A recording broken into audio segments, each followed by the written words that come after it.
Money FM 89.3, best of weekends. Professor Kishore Mahbubani is joining us now, the Distinguished Fellow at the Asia Research Institute at NUS, and also the founding dean of the Lee Kuan Yew School of Public Policy. And Kishore Mahbubani, welcome to the show today. We're so happy to have you on this National Day weekend. My pleasure to join you. Happy National Day. Let's start off. You've been a diplomat, you've been an author, you've been a researcher, obviously dean. You've been in all the different circles pretty much of Singapore public life. Where are we now as a nation? Well, I would say that we are in a very paradoxical position. And by that I mean that on the one hand, clearly Singapore is facing one of its biggest challenges. Since independence in 1965, essentially we've been on an upward trajectory, coming down occasionally during the Asian financial crisis, 2008, 2009 global financial crisis.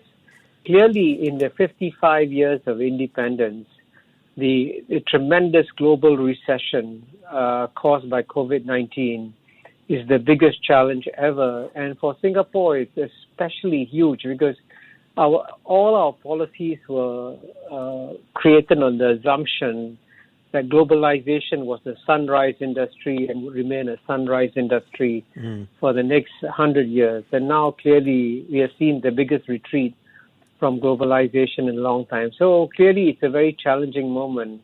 But at the same time, I say paradoxical because compared to virtually any other country in the world, Singapore has also demonstrated it's one of the most resilient countries in the world and there's actually no doubt that Singapore will come out of this crisis and Singapore will come out of this crisis stronger. And just to give you a small comparison, in the 1960s when Singapore became independent, one of the shining states in the world in the Middle East was Lebanon. And Lebanon was seen as an example of multiracial harmony, prosperous trading state. And now Lebanon, frankly, is about to become a failed state. And Singapore is about to become one of the strongest states in the world. We're talking with Kishore Mahbubani, diplomat and scholar. This is Neil Humphreys here, Kishore. And one of the things I'm fascinated to talk to you about, you mention this word so often in your public addresses and interviews, stability. Singapore has always attracted investment, particularly Western investment, because it's politically stable. As you've said yourself publicly, nobody invests in Singapore for altruistic reasons. They invest to make money. And to do that, they like to see a stable economy and a stable government. In light of the recent election, one more GRC for the Workers' Party, there is talk that we are slowly moving towards a two-party political state. What is your view on that? And secondly, where do you think that affects Singapore in terms of their stability and how they're seen by international investors? I think the key word you use is slowly. Yeah, I did use that word, yes. I think in any other country, if you had a parliament of 93 and only 10 are in the opposition, they will say, well, this place has some time to go before it becomes a two-party state. But nonetheless, I think it's important to emphasize that the 2020 elections were very significant because it sent a signal that the population of Singapore actually wants to have an alternative voice in parliament and wants to have an alternative voice in the Singapore political scene. And I see that, frankly, as a very healthy development because going back to my earlier point about deglobalization and all that, we are actually moving into very uncharted waters. So it's very important to have a variety of voices speaking out about the kinds of options that Singapore will have going into a much more challenging environment. So it is, in many ways, a positive development. And I actually think that foreign investment in Singapore will go up rather than go down as a result of what's happened in Singapore. Talking with Professor Kishore Mahbubani. Kishore, geopolitically speaking, what is the next move that Singapore has to make? As you say, we're headed into uncharted territory. The world is headed that way, but Singapore is very much has an outsized reaction to what happens around the globe due to our position in trade and those types of topics and banking and oil and everything else. What should the next move on the chessboard be for Singapore to try to stem off these headwinds? Well, I think the first thing, what has characterized Singapore, and I can say one of my great privileges in my life is that I worked very closely with the first Foreign Minister of Singapore, Mr. S. Rajaratnam. And what he taught us was always to think the unthinkable and prepare for whatever scenario might come your way. And in the case of Singapore, the geopolitical challenge that is coming is actually, sadly, very obvious, which is that a major geopolitical contest has broken out between the United States and China.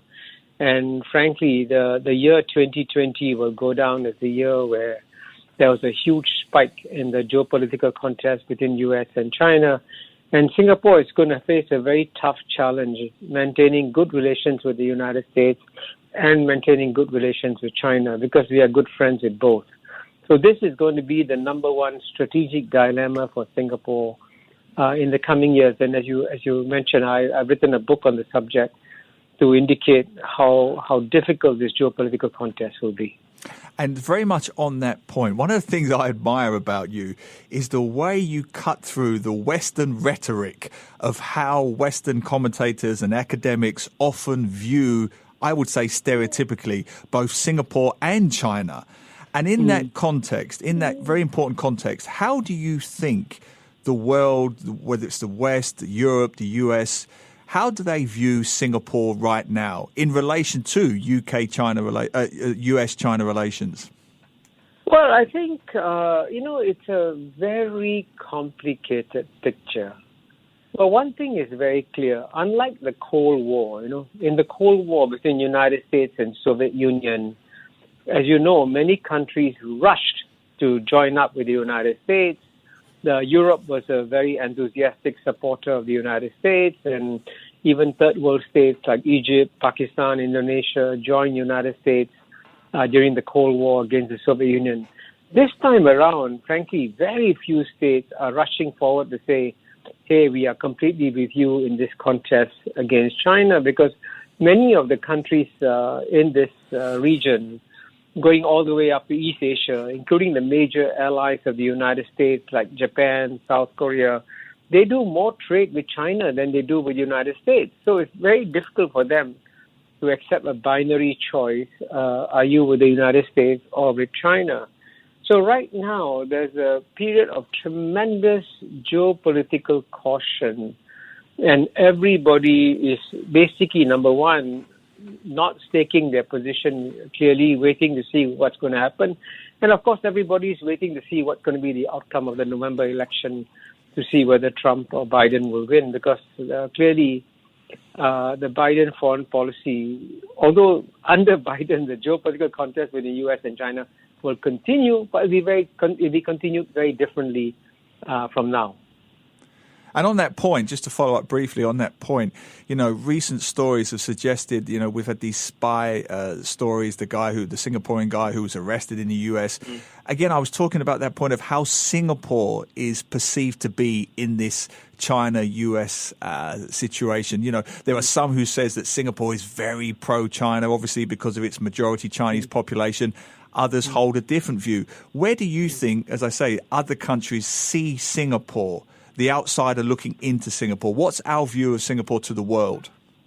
Well, I think the most countries in the world admire Singapore for its independence, because it is friendly to the United States, has a close defense relationship with the United States, and of course economic relationship too, because we host more American foreign investment than the rest of Southeast Asia combined.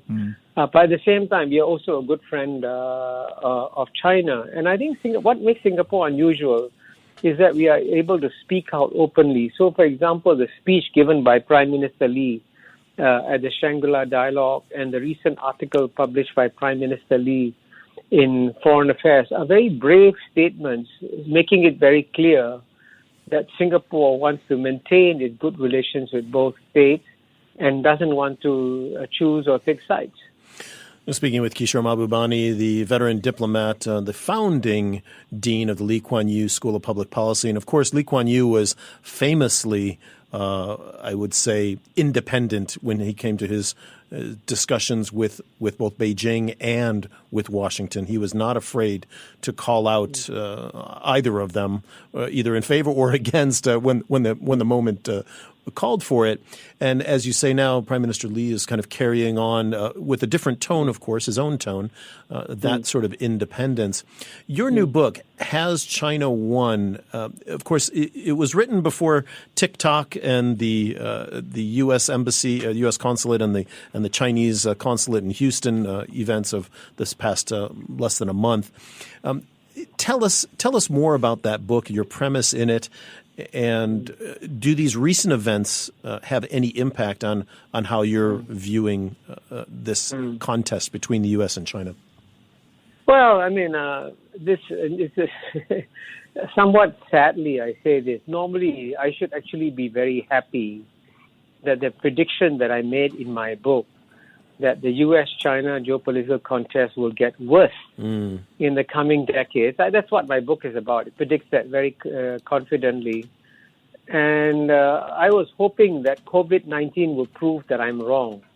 Frankly, one of the oldest rules of geopolitics is that the enemy of my enemy is my friend. And so in World War II, when Churchill decided that Hitler was his number one enemy, he became a good friend of Stalin, who, as you know, was a genocidal ruler. But that doesn't matter, because your enemy of your enemy is your friend. So similarly, since COVID-19 is an enemy of the United States and an enemy of China, the U.S. and China should logically and rationally have pushed the pause button on their geopolitical contest and come together to fight COVID-19, because it's a common enemy and both countries are suffering from it. Sure. And if that had happened, of course, the thesis of my book would have been proven wrong, and then I would have suffered. But I would have been happy to suffer. But unfortunately, I have predicted that in this book it will definitely get worse, because this geopolitical contest is driven by deep structural, complex forces. I can just quickly mention three, if you want. The first one, of course, being the fact that whenever the world's number one emerging power, which today is China, is about to overtake the world's number one power, which is the United States, the world's number one power always pushes down the world's number one emerging power. And Graham Allison, the Harvard professor, has written a book documenting this too. Secondly, there has been a fear in the Western world for some time of what I call the yellow peril. It's an emotional dimension here. And thirdly, of course, there was an expectation in the United States that after the United States opened up China's economy, China would open up its political system and become a democracy like the United States of America. But that hasn't happened, so that's created a disappointment in the U.S. That's why there's bipartisan support in the U.S. for this contest against China. So this contest is being driven by deep structural forces, and we must understand the complexity of it, and that's what my book tries to do. If you want to learn how to manage this contest that's emerging between U.S. and China. And on the subject of yellow peril, yes, there is that Western idea, isn't there, that somehow the Chinese dominance will force them to annex the world and impose their political systems, their economic systems on the rest of the world. But I believe you're of the view that China doesn't really have the will or even the inclination to impose their political way of life on the rest of the world. Would that be fair? Yeah, you're absolutely right. But it's amazing. Something which is so obvious, which is that China actually believes that taking care of 1.4 billion Chinese people and keeping China stable is a big enough challenge. So I tell my American friends, the Chinese have no desire to go and fight wars in the Middle East. Correct. They are actually very puzzled that the United States is fighting wars in the Middle East, because frankly, the United States, where the average income of the bottom 50% has gone down over a 30-year period, should actually be using its resources to help its own people, especially through COVID-19, instead of wasting money fighting unnecessary wars. So frankly, China doesn't have a desire to step into the shoes of the United States. But of course, I have to balance that by saying that, of course, Chinese influence will definitely grow in East Asia, and the relative balance of power between the United States and China will shift. But this doesn't mean that they cannot have a live and let live policy with each other. At the end of the day, if the primary goal of the United States is to improve the well-being of its people, and if the primary goal of Chinese government is to improve the well-being of their people, U.S. and China can work together. And that's the goal of my book, to try and persuade these two countries, even if only temporarily, to press the pause button on the geopolitical contest and work together to deal with the common global challenges we face today. But Kishore, as you're well aware, the world we're living in today, the political cycle that we're in the U.S. is an overriding factor, and China is being used, or at least trying to be used, by the Trump administration in that political battle. And on the Chinese side, Xi Jinping has made moves to strengthen his power and make it, more overarching and longer lasting, if I can put it that way. Yes. Sure. In the real world of geopolitics that we're in, the way you're talking about managing this contest between the two, it doesn't seem like there's much leeway in there to even begin to manage that based on what each side is apparently doing. Yeah, you're absolutely right. And in the next 3 months, in the build-up to the November presidential elections, both Trump and Biden will beat up on China. There's absolutely no question about that. But at the same time, the target of my book is not necessarily the mass public, but the more thoughtful thinkers in the world. And so, for example, someone like Martin Wolf, who's considered the most influential economics columnist in the world from the Financial Times, very pro-American, read my book and said it's excellent and gave me a remarkably positive endorsement of my book. And Fareed Zakaria, who's probably one of America's biggest strategic thinkers, named my book as the book of the week in his weekly GPS show on CNN. So the more thoughtful people understand that the message that I'm trying to give for a more reasonable, rational way of handling the U.S.-China contest, they appreciate my book.